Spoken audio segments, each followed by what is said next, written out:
Welcome to my channel, Purposeful Play, where I talk about all things early childhood education.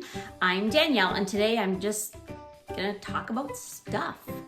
Mostly about being a teacher, being an early childhood educator nowadays, and how challenging it is, and kind of what my opinions are. So let's get started.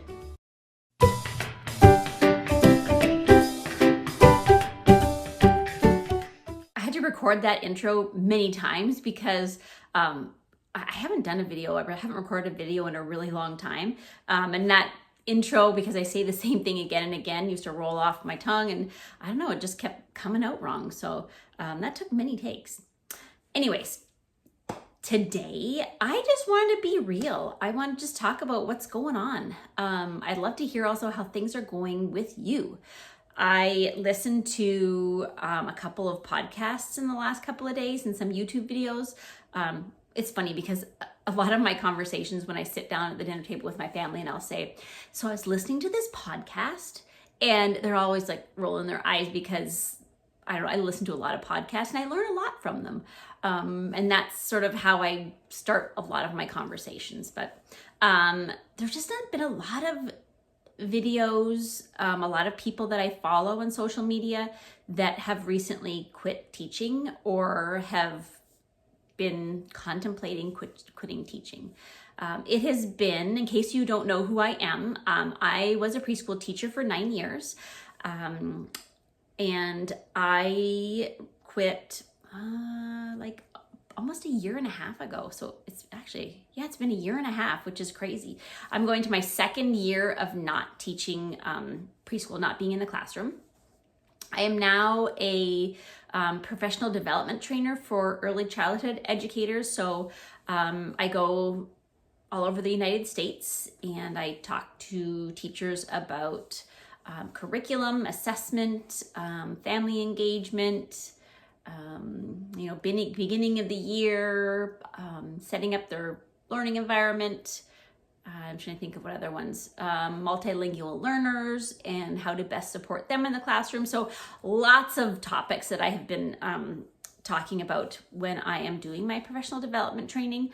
And as I have been meeting teachers all over the place, there has something very common that has been observed, that there are not enough teachers out there, and in particular early childhood educators. They are paid so poorly, which is one of the reasons, again, why I left my job after 9 years of teaching early childhood education, or being a preschool teacher. And then before that, I was an elementary school teacher. So I had like 15 years experience. I was still being paid so little.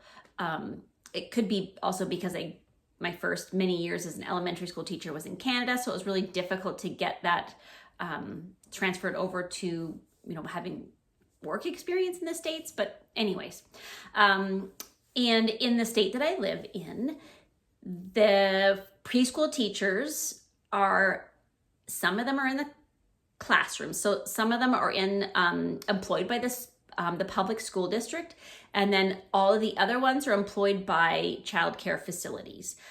Even though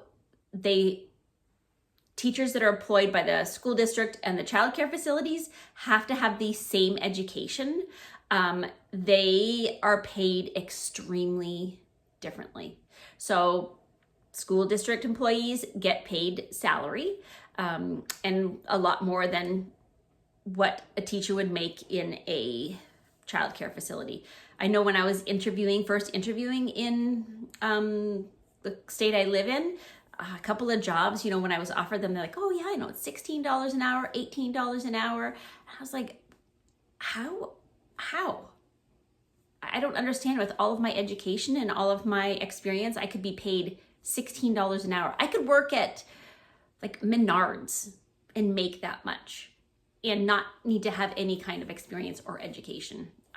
So when I was looking for something new, this is kind of a little story, I guess, about myself, but I guess it also goes into why a lot of teachers are leaving.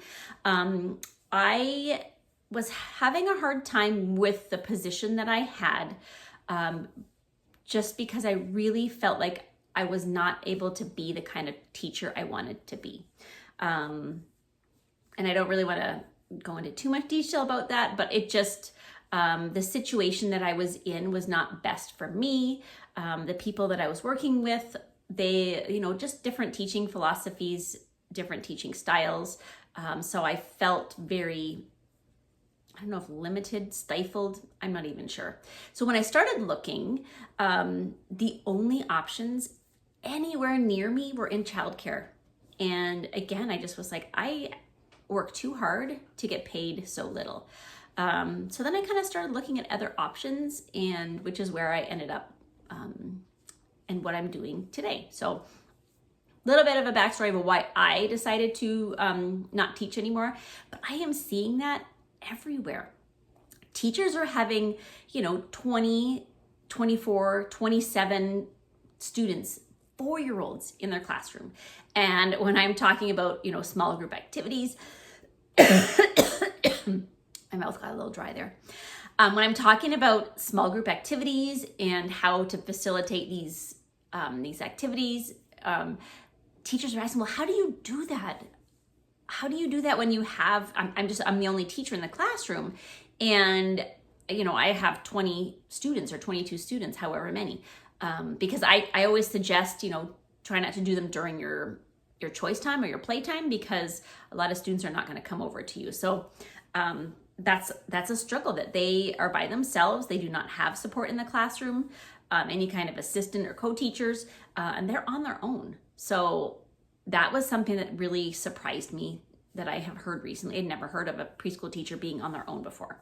Something else I want to mention about where I've worked this, for our principal or administration of our preschool program in the school district I was working in the 3 years that no, it was 2 years, but then also the year that I wasn't working. So in 3 years, they had 1, 2, 3, 5 administration. One of them was there the first year and then came back partway through that third year. But five different administrators.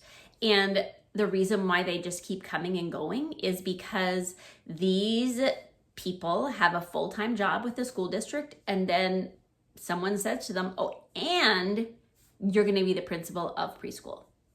And these people have had zero experience with early childhood education. They don't know what to do. They don't know the support that they can offer the teachers. And it's just really saddened me that there was no importance put on preschool.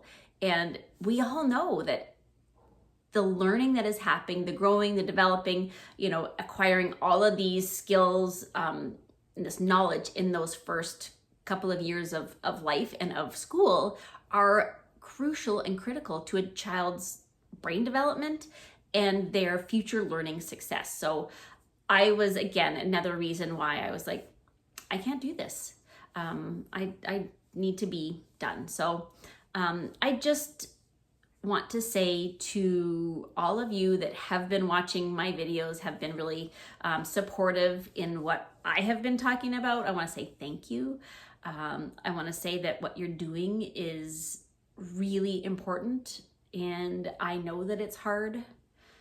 I know that it is every day a challenge, and I don't know if envy is the right word. I'm proud of you for continuing to do what you do and being there and really truly caring about the children that you're teaching. So thank you for that.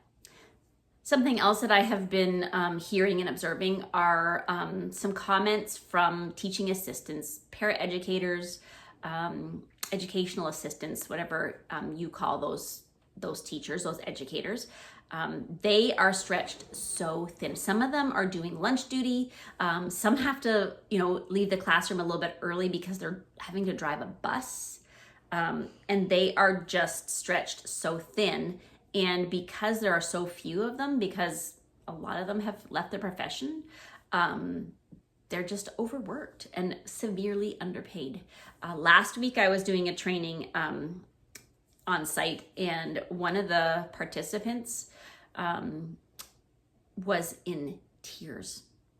Almost the entire day she was in tears, and I just felt awful for her. And I think from what I got from it, she was told that she was not doing her job. There were a handful of very difficult students in her classroom, biting, kicking, screaming, throwing, like physically harming other students and the teachers. And she really did not know what to do with this student. She didn't know what strategies were working for him, did not really know how that direction to take so that this child could feel, that child could be learning and growing and be being happy and successful and all of those wonderful things. So, and I asked her, what has your administration talked to you about? What strategies, what resources have they shared? And it was nothing. And so I don't blame people for wanting to leave the profession because they are not getting the support they need. They're not getting even the professional development or that education that they need. There's not enough money for materials. So it's just really, really sad. I'm going to do my best to start recording videos again. It's just been really hard. I almost feel like I've been an imposter maybe, or faking it because I'm not in the classroom anymore. Although as I have been doing this new job, this professional development training, I have learned so much, things that I did not know before. So I do feel like I have still a lot to share and a lot to not teach, but share with you.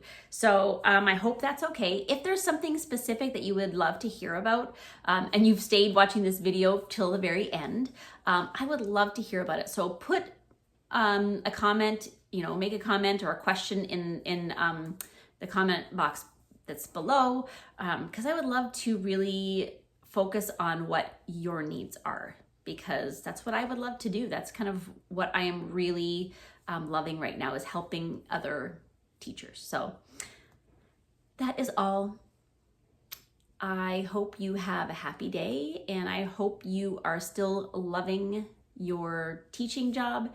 And just a reminder again to take care of yourself. Thanks for watching, and have a happy day.